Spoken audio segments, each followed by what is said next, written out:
Olá, pessoal! Tudo bem com vocês? Vamos dar início à nossa aula. Hoje falaremos sobre forças intermoleculares. Nas videoaulas passadas, nós falamos sobre geometria e polaridade. Então, hoje, na sequência, nós vamos avaliar as forças de atração que ocorrem entre essas moléculas. Portanto, a polaridade terá uma forte influência sobre a intensidade dessa força, uma vez que quanto maior o lado positivo e o lado negativo da molécula, com mais força ela irá atrair outra molécula, correto? Então, nessas forças intermoleculares, nós vamos ver diretamente esse efeito. Vamos iniciar com o dipolo induzido.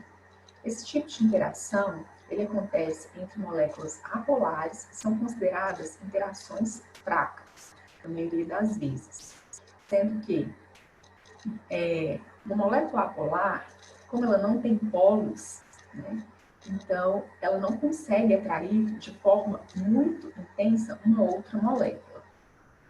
Bom, mas como que essas moléculas apolares, muitas vezes elas se encontram unidas, né? Bom, isso vai acontecer quando ocorre a indução desse dipolo, né? Por exemplo, quando a gente tem baixas temperaturas, com uma alta pressão, ou a molécula tem uma massa molar muito alta. E o que vai fazer com que ocorra a formação desse dipolo de forma instantânea, certo? Então, vamos imaginar aqui uma molécula com a nuvem eletrônica distribuída, né, homogeneamente ao seu redor. Quando ela encontra uma outra molécula na mesma situação, vai haver a repulsão desses elétrons, certo? E aí, como ocorre a repulsão, um lado dela vai ficar com menos elétrons, considerado o lado positivo, e o outro com mais elétrons, considerado o lado negativo. E por vez, ela vai atrair uma outra molécula, né? Dando o exemplo aqui do butano, quando ocorre o butano, que compõe o gás de cozinha, né, por exemplo, sob alta pressão, as moléculas, né, elas apresentam, então, o lado positivo, representado em azul, o lado negativo, representado aí para vermelho, né? Então, o lado negativo de uma molécula irá atrair o lado positivo da outra. Então, existe algo, né, existe um outro fator que vai fazer com que essas moléculas fiquem próximas, né? Então, pode ser uma baixa temperatura, uma alta pressão, ou então, quando a molécula tem um peso molecular muito alto, né?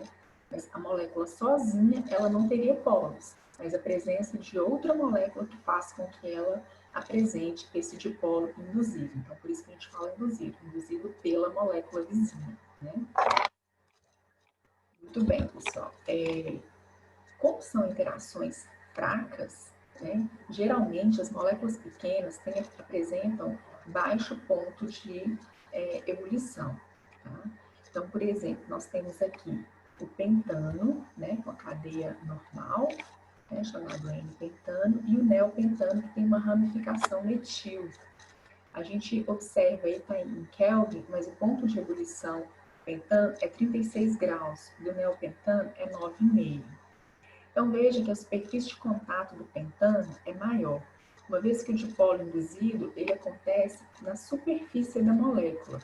Então, como o pentano é uma cadeia linear reta, então vai haver, né, uma maior interação do dipolo induzido de uma molécula com a outra, certo? Bom, aqui nós temos os gases, né, que formam o gás de cozinha, que é o metano, butano, propano e butano. Então, são todas moléculas pequenas, né, e na temperatura ambiente são gases, justamente por isso, porque a força de atração entre elas é muito pequena. Então, na temperatura ambiente, né, a 1 atm, elas apresentam-se na forma de gás. Então, apenas recapitulando, né, gente, o dipolo induzido acontece entre moléculas apolares e são interações consideradas fracas. Bom, o segundo tipo de interação intermolecular é o dipolo-dipolo, que vai acontecer agora com moléculas polares. São interações um pouco mais fortes que a interação dipolo-induzido. Okay? Esqueci de mencionar também que o dipolo induzido pode receber o nome de forças de Van der Waals e forças de London, né? Então, alguns exercícios ou alguns textos podem vir de diferentes formas. Bom, gente, aqui nessa imagem eu deixei a interação dipolo induzido, né, que a gente acabou de falar, deixei aqui para a gente fazer o comparativo com a interação dipolo-dipolo. Veja que aqui não existe nenhuma região em vermelho, né? A região em vermelho seria a região polar. Então, a molécula é completamente apolar, né? E aí, o que caracteriza, né, a formação de polos positivo e negativo é a aproximação entre as moléculas. Já aqui, no caso da propanona, né, que tem a presença de C dupla O, o oxigênio ele vai causar, né, uma formação das cargas na molécula. O oxigênio mais eletronegativo que o carbono atrai para próximo dele o par de elétrons da ligação. Então, nós temos aqui, né, essa carga parcial negativa. E sobre o carbono fica uma carga parcial positiva. Então, aqui representado esse vermelho, né, a parte, a extremidade negativa da molécula. Então, o que acontece? Quando ela está próxima a outras moléculas, né, a parte positiva de uma molécula atrai a parte negativa da outra molécula, ok? Então, aqui vai haver a repulsão, veja, aqui está assinalando a repulsão entre as partes positivas, né? E vai haver a atração da parte negativa com a parte positiva, né? Então, aqui nessa imagem está representando apenas a parte da repulsão, ok? E aqui a gente pode observar a parte da atração. Positivo atraindo, né, será atraído pelo negativo. Negativo atraindo pelo lado positivo da outra molécula, tá?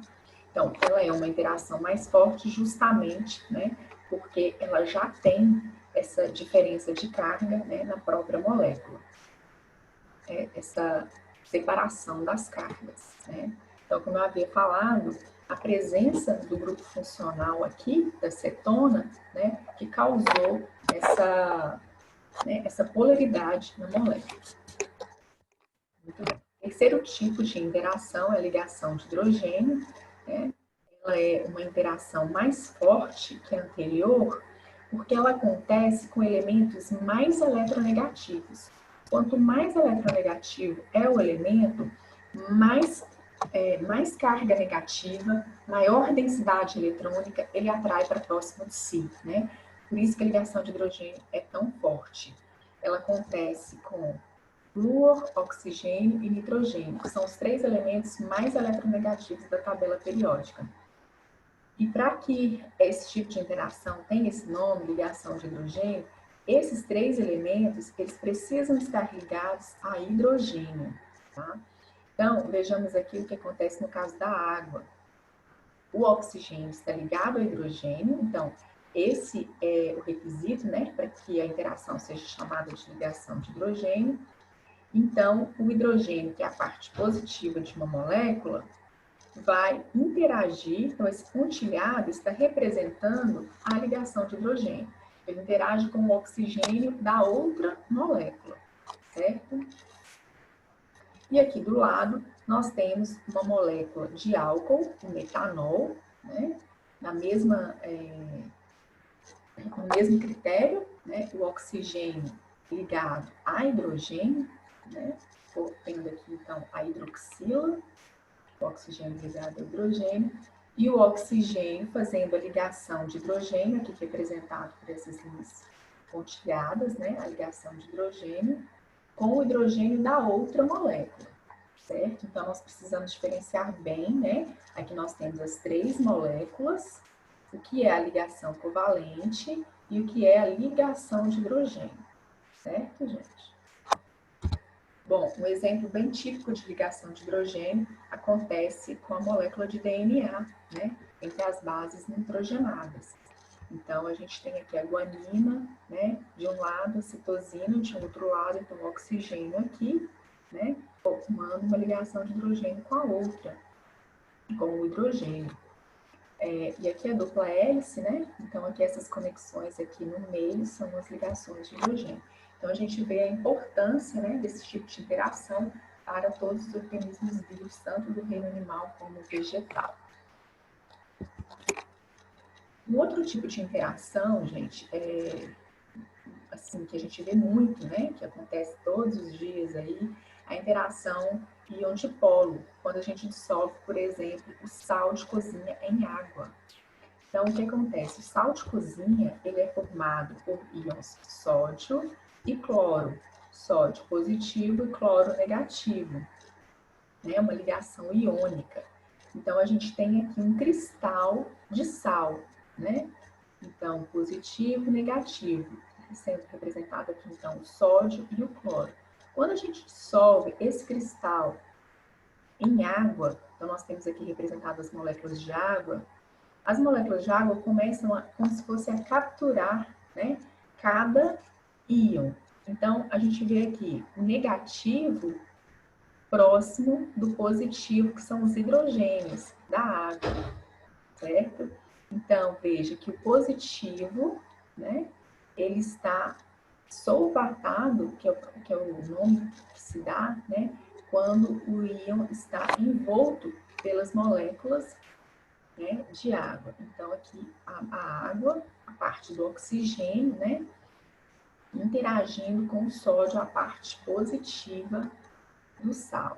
E aqui abaixo nós temos a parte negativa, né, o ânion, interagindo aqui nas proximidades dos hidrogênios, que é a parte positiva. Então, a interação íon, né, que a gente tem aqui os íons, que são as cargas positivas e negativas do sal, o cátion e o ânion, interagindo com a molécula, que é um dipolo, né? Então, nós vemos que a água é polar. O oxigênio, que é mais eletronegativo, tem a parte negativa, né? E os hidrogênios formam a parte positiva. Então, por isso ele é um dipolo, dois polos, interagindo, então, com o íon. Né? Muito bem, pessoal. Então, para finalizar, eu coloquei aqui uma ordem, né, crescente de intensidade dessas forças intermoleculares. Né? Então, a gente viu aqui o dipolo induzido, que acontece entre os hidrocarbonetos, que é o tipo mais fraco, tá? É a força, a interação mais fraca. É fraca, pessoal, mas depois nós vamos considerar também o tamanho da cadeia carbônica, né? Quando a gente tem uma cadeia carbônica muito longa e essa interação de dipolo induzido acontece por toda a sua superfície, né? A gente vai ter aí materiais sólidos bastante resistentes também. Então, é uma interação fraca que a gente fala para moléculas quando as moléculas são pequenas, tá? Importante observar esse ponto. Depois passamos para o dipolo-dipolo, né? Nós temos aqui vários grupos funcionais, aqui destacando-se a carbonila e os aletos. E por último, as ligações de hidrogênio, né? Antigamente chamadas pontes de hidrogênio. Então, nós vamos ter aí os grupos funcionais álcoois, os ácidos carboxílicos e aminas. É importante relembrar a presença do hidrogênio ligado a um dos elementos, por oxigênio ou nitrogênio. Ok, pessoal? Então, a gente tem aí essa ordem crescente de intensidade. Então, na próxima aula, nós vamos ver como essa intensidade, essas forças, né, elas conseguem influenciar diretamente no ponto de fusão e ebulição das substâncias, né? Então, já só adiantando, quanto maior a força de atração, certo? Quando a gente tem uma força muito grande, uma carga positiva grande, uma carga negativa grande, essa atração é forte entre as moléculas, mais difícil é, né? Mais energia necessária para separá-las, isso vai resultar num alto ponto de fusão e ebulição, tá bom? Então, nós vamos ver os detalhes, né, dessas considerações na próxima aula. Até logo!